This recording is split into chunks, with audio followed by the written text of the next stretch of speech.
I was like, no, not a fourth person falling. I was like, this is too much. I'm about to quit tonight.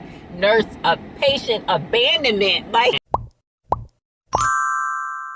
good afternoon. I'm tired of shit. So it's like 3:30. I'm just really waking up.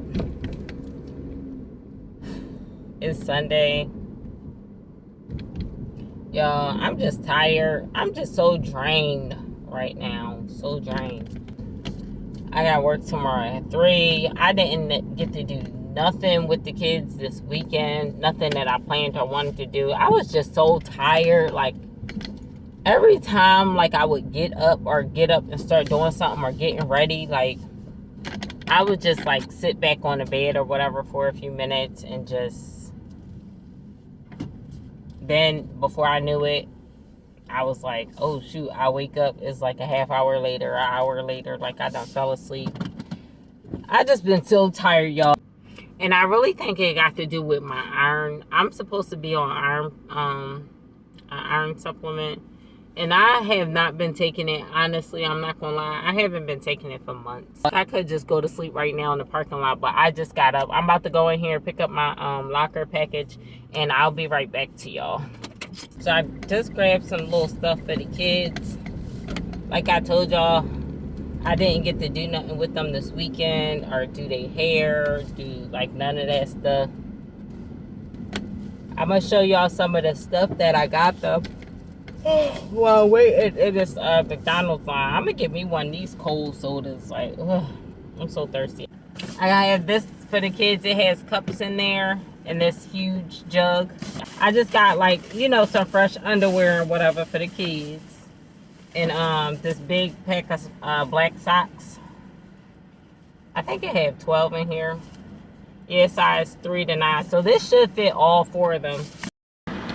Alright, yeah, y'all, the air is kind of loud, but it's on. I'm sorry, because my phone is getting too hot, and plus I'm getting too hot. These for the kids, some detangling spray, some grease, the mango butter grease. I got this for work, this soup thing, but I'm real hot. It's a heat wave, so y'all just give me a minute. Just give me a minute. This double pack of deodorant. I got some spaghetti and some pasta sauce. I'm gonna make spaghetti tomorrow. I got these containers because they didn't have like the soap dish containers. So I got these for the kids, the ivory soap packs, and this to put the soap in. I got this for the car. It's different now. I got them. I got the girls these headphones.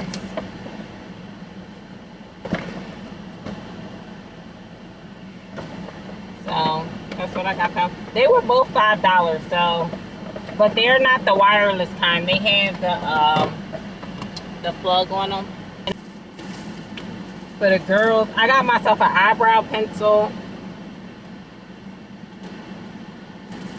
I got the girls a nice big pick comb, a brush. I'm going to do the girls' hair. I got this for my youngest daughter. So I have 3 packs of that. The kids' box braids. So I'm going to do a video when I'm doing her hair. I got this for my oldest daughter. It's pre-looped crochet hair. And this is how this looks. And this was $19.99. And these were $9. And I got 3 of these. So like $50 or whatever for the girls' hair. I got shampoo and conditioner. I got this detox one. I never seen this before. And I got this conditioner. I got this detangling brush. This was like $7 or $8. And I got this hair wrap. I'm going to turn it around the other way and see if I can like wear it for work instead of my scrub hat sometimes. I'm not even sure. And I have to work next weekend, but that's still going to have to be the time that I find to do their hair. wash their hair out real good and braid it up. Oh, y'all, so while I'm right here, let's do a quick story time, because I was responding to some comments. One of the questions I got asked yesterday was by Queen Reese.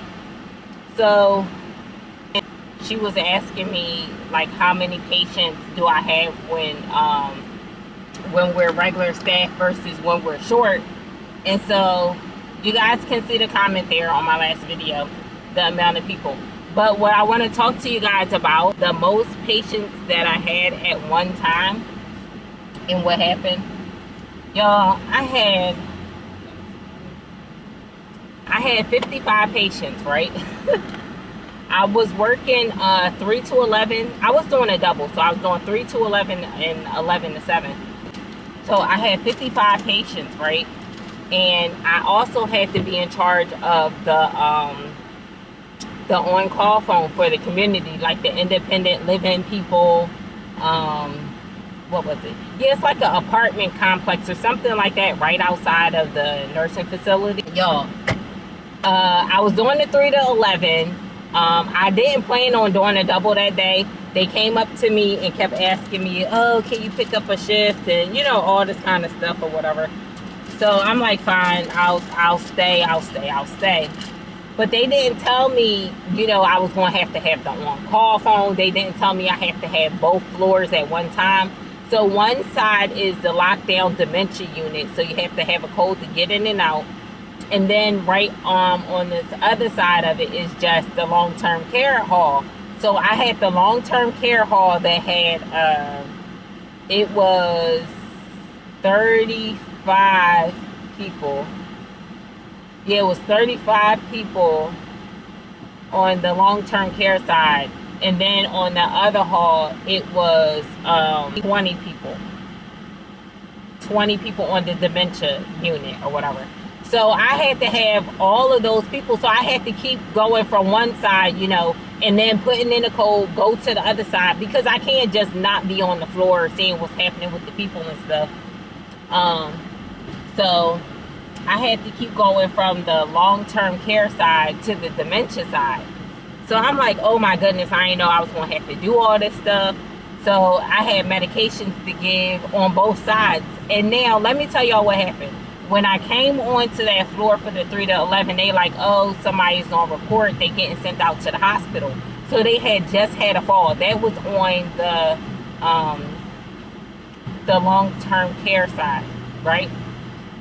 So I'm like, dang, I walk into somebody being on neuro checks until EMT come and take them to the hospital and stuff. I still got meds to give. I still got other little like chart checks and stuff like that I gotta do. But y'all, the overnight stuff I had to do for both sides. So I had to do the chart checks for the long-term care side and then chart checks for the dementia side too, to see if any new orders got put in that got overlooked, or any new orders that didn't get put into the computer yet that got overlooked. So I had all that kind of stuff going on too. So, and y'all know I'm a new nurse, so I was like so overwhelmed already. And this was months ago, y'all. So next month is going to be an official year of me working as a nurse. And this happened like let's say it happened in like October. This happened in like October or November, somewhere around there. So I was only like 3 months in working as a nurse, and I'm going through all this stuff. And I didn't know how to do an admission yet or a discharge, none of that stuff. So a supervisor was with me, and like she was popping in, doing stuff, handling the paperwork, right? Then we get a call. Somebody on the dementia side fell, and they fell bad, like they broke a hip or something. Not a hip. They broke their leg, right? So they had to get sent out to the hospital. So I'm like, this is crazy, yo. So we got all these people on neuro checks, right? Well, I'm already behind on my charting, signing out meds on my own floor where I was at on my shift. I'm still trying to hop on the computer up there in between like neuro checks and meds and stuff, and doing chart checks. I'm trying to like pop in on the computer and sign off meds and shit that I did and everything, but I didn't get to sign off. And of course, I can't leave without signing everything out and putting everything in. So I'm dealing with that from my own floor from the 3 to 11 shift. And then I'm dealing with people falling on the 11 to 7 shift on the long-term care side and the dementia side. Then we get a call from the community, somebody fell and they laying in the tub. I was like, oh my God, I cannot believe it, y'all. Everybody just was falling all night. They like, oh, you know what? We know it's a new nurse on out here. Let's fall, you know, like let's get sent out to the hospital. Let's give a hard time. Like that's what I feel like was going on. So we, to go out to the community, you have to call security. And security will drive you out there. You do your assessment, you do the neuro checks, you see what's going on, you know, you take notes, all that kind of stuff, and then you determine, you know, what needs to be done. This person needs to get sent out, you know, but I believe from the community itself anyway, if they say they don't want to go, you know, we have to document on it and stuff, and they don't have to go. But certain stuff, you know, it's a judgment call as far as how the fall is. They're like, oh, I slid down off the chair onto my side. Now, something could be going on, but that's where it comes in the judgment call. Off of your neuro checks, you know, you need to check range of motion and all that kind of stuff with the neuro checks too. So if you feel like, oh, you know what, they can't move this arm that good anyway, but it seemed like for sure they guarding it or they not lifting it at all, you know, you want to go ahead and send them out.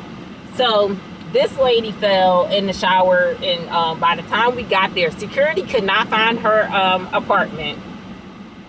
Security could not find her apartment. So we just like, oh my goodness, driving around. But we got the pager going off because, mind you, it's 2 other people on both sides of the different units that fell too, and they need to go out to the hospital.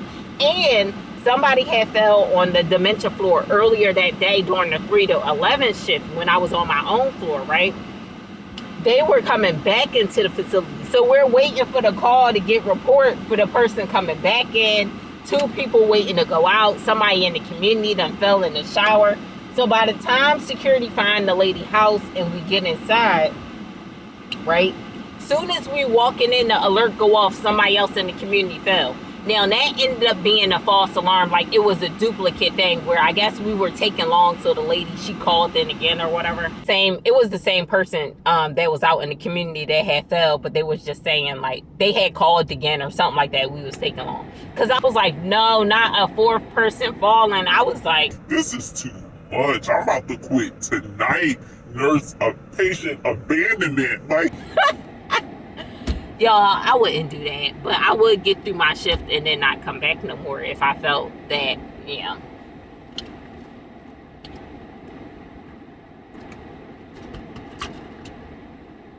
It is what it is, boo.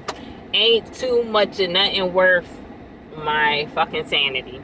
And that's what I'm realizing. We assessing the lady, checking the lady, filling out everything. The supervisor printed out like the face sheet. But from what I know, you send the face sheet, which is that front page in the chart. It's like an overview page. It shows the power of attorney, their name and phone number. It shows their code status, like if they're full code, a DNI, a DNR. It shows their, I believe that shows their allergies as well. But it shows like their insurance information, stuff like that. But you send that, and then you send a list of their most updated medications, and if they had any kind of recent labs. I'm doing her vitals and her neuro check. The supervisor is getting her paperwork together, signing some things. I'm writing down like a statement from the lady about what happened. She was writing down the time that we started all this, the time we got there. Like, she was just making notes of all what happened. So when we get back to start doing the incident report, we can just, you know, type everything in, or we don't lose track of certain important information that might have been said, or what time it was when we was doing any of this stuff, or found the lady. Yeah, so the ambulance took her. We was able to go back to the facility. We got the other person. We received him from the hospital and stuff. We got his report and everything. Then the other 2 people that needed to go out, the ambulance eventually came and got them. One person needed to go out. The other person didn't. That's how it ended up. the supervisor and stuff, like, we decided that that person didn't need to go out. We would just monitor them and then, you know, decide in the morning. The other person, he for sure went out, and then we got another person back. So it was a crazy hectic night. At this job, it was automatic time and a half after you worked 8 hours. They asked me to stay. I said, okay, but I'm not staying until 7 a.m. Like, because I just felt like it was already a long day. It was going to just be some BS.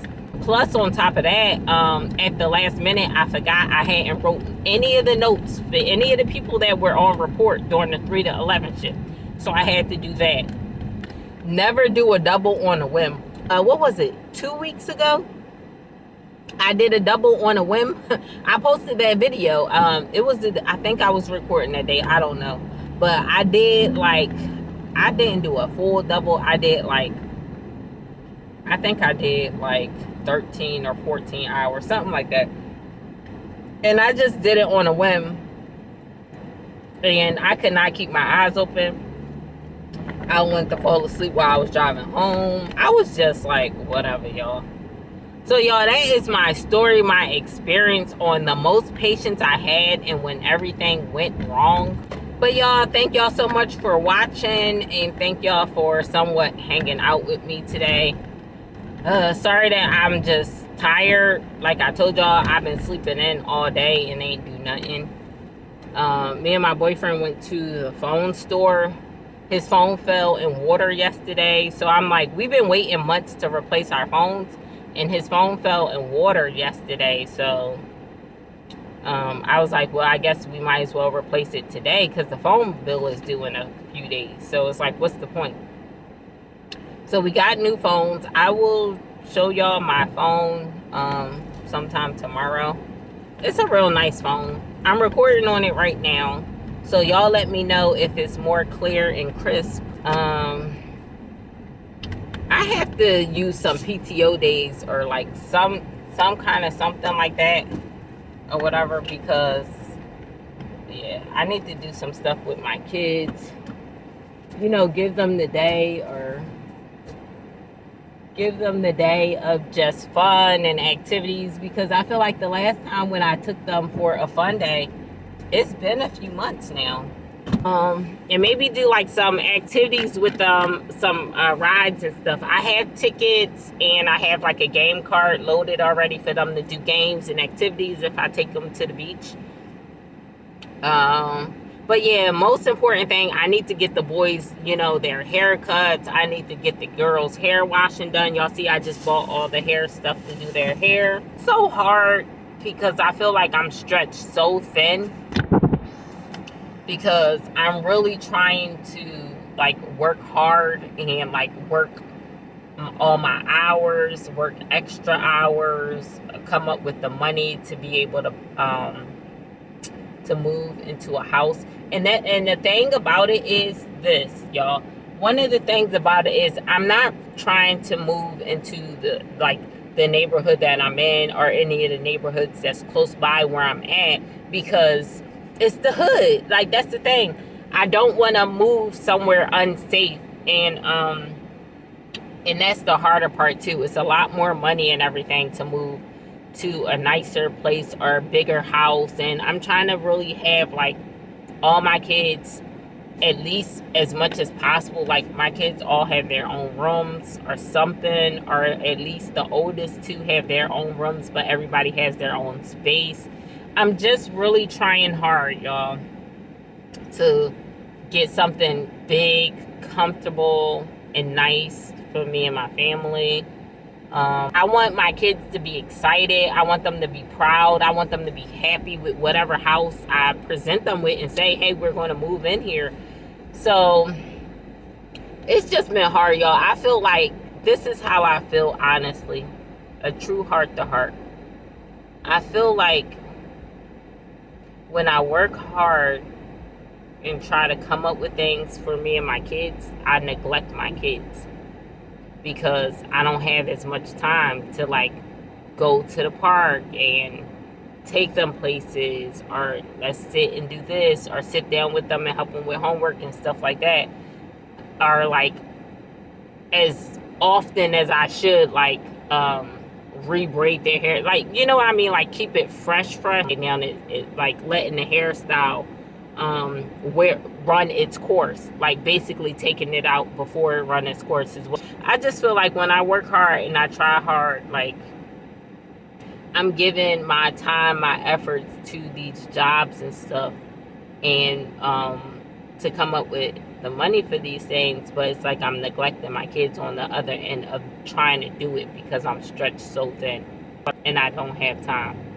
But then on the opposite end, it's like we go to the park and just let them kind of run around, or we go for a ride and just do things. I feel like when I'm more doing all those things, I feel like I'm neglecting them still, but in a different way, because I'm not at work, I'm not making money, or I'm taking days off and I'm not making the money I need to put them in the house I'm trying to put them in, or to get them the things that I need to get for them. So I just feel like, y'all, I just feel so, at this point, I'm not going to say really stressed. I just feel bad. I just feel bad about it. I just feel bad that I can't do more right now. I'm not doing a lot more right now. Like, I just feel like everybody is dependent on me and expecting me to do so much more than what I'm doing. I feel like the biggest thing is that I'm not moved into my own house yet right now, and like that's, I feel like once that happens, everything else will kind of not take care of itself, but it'll kind of even out, where it'll kind of work out a little more. I don't know if I'm explaining that right, or if that makes sense. I just don't know, y'all. I just feel like I'm trying my best, but it's like when you're rushing and it's like you're moving so fast that you're messing up, you're forgetting stuff, you're dropping stuff, you're making yourself take more time, like you're making yourself waste time, you're overlooking things. Like, that's how I feel. I feel like right now I'm rushing in my head, and I'm just rushing in a way that I'm dropping the ball in other ways.